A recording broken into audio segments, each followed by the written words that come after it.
Okay, so the reason I like to carry lots of change on me, I have this new wallet that I got, and I have a lot of coins in here, is because let's say I'm making a purchase at like some sort of clothing store, and I'm going up there, and my total, it comes out to 18, let's say $16.67. Okay, I hand them a 20. Not only are they going to hand me my bag of items that I just bought, they're going to hand me a receipt, multiple dollar bills, probably about 2 or 3. I don't remember the exact number I just said. And then lots of coins, because you can't have few coins with 66 cents. So it would be like 44 cents or whatever. You can't just, it's not like you can do 2 quarters, 50 cents. And then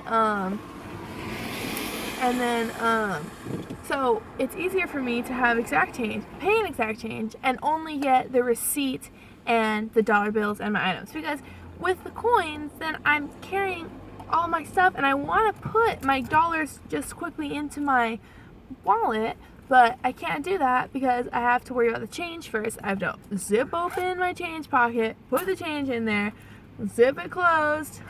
By the time you've done that, you probably lost all of your bills and your receipt and your food. No, and there's like, it's the people behind me that puts the most pressure. If there's no one else there, I don't really care. But it's people behind me that puts that much pressure on me. So whenever there's people behind me, I try to get out exact change as quickly as possible. And So you're worried about the feelings of other people while you're in line? That's not surprising. That's consistent with your FE in the third slot. It's true. So I have a question for you, actually. If you're entering a room, you notice right off the bat, you go into the room, and there are 3 people in the room. You can tell right away that 2 people are mad at each other and off like this on the other side. That the third person is talking to one of them, apparently trying to calm them down. Walk me through your thought process upon entering that room. Like what I would do? Well, I want you to walk in the room. What happened? What goes on in your head? Well, it really depends on if I know these people or, what kind of relation I have to them. All right, let's say this. They are peers from school you don't know well, but you know them by name, and you say hi to them and stuff. And you really have no idea what's going on. There's no background context for you exactly.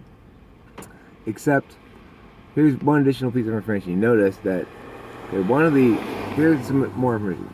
The 2 people are mad at each other. One of them's a girl and one of them's a guy. And the guy's being calmed down and the girl is crying.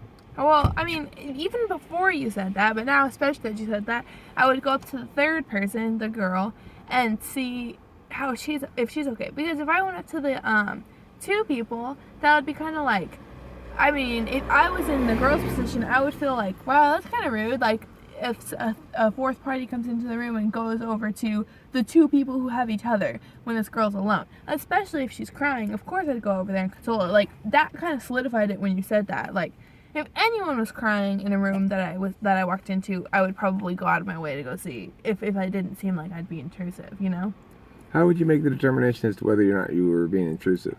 If they were already talking to someone else and they were crying, I don't think I would. Or if they were crying and screaming at someone, it's like if they're arguing with someone and that's why they're crying. Or if they were if I started to walk up to them and then they made a kind of a indication that they didn't want to be talked to. Okay, so now you go and you talk to the girl. It turns out you read the situation wrong. That in fact they're not mad at each other. That the girl's crying and the guy is talking to the other guy because you've entered a room where the door locks behind you when you enter the room and nobody can get out of the room. Now all 4 of you are locked in the room. What do you do now? I don't know. I'd probably call someone on my phone. Interesting. What? But no, then I'd ask them, when I opened the door to come in here, why didn't you all run towards the door and walk out? Because that's what isn't a smart thing to do.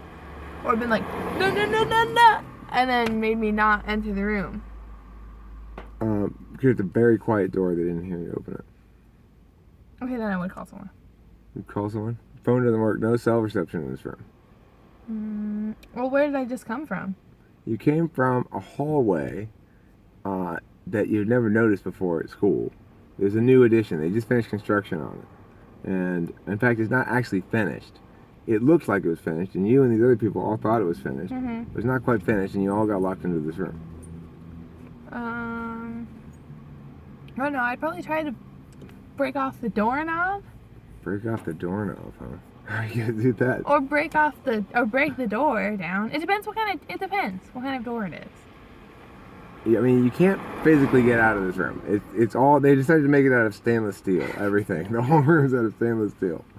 You can't get out by breaking out. You can, but there is a window, but to get out via the window, you'd have to climb up too high that you can't actually climb up that high. It's so high up, this window, for some reason. Well, we could climb on top of each other. And then, but if not, I mean, I'm sure there's cracks underneath the door. I just get a bunch of notes and put them under there, one by one. Okay. Slide them really far. All right, cool. Well, thank you today for half hosting and half being a guest on Talking with Famous People. Audience, we'll see you next time.